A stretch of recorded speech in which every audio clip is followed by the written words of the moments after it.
والتين والزيتون وطور سينين وهذا البلد الأمين لقد خلقنا الإنسان في أحسن تقويم ثم رددناه أسفل سافلين إلا الذين آمنوا وعملوا الصالحات فلهم أجر غير ممنون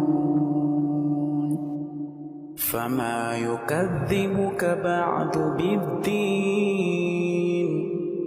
أليس الله بأحكم الحاكمين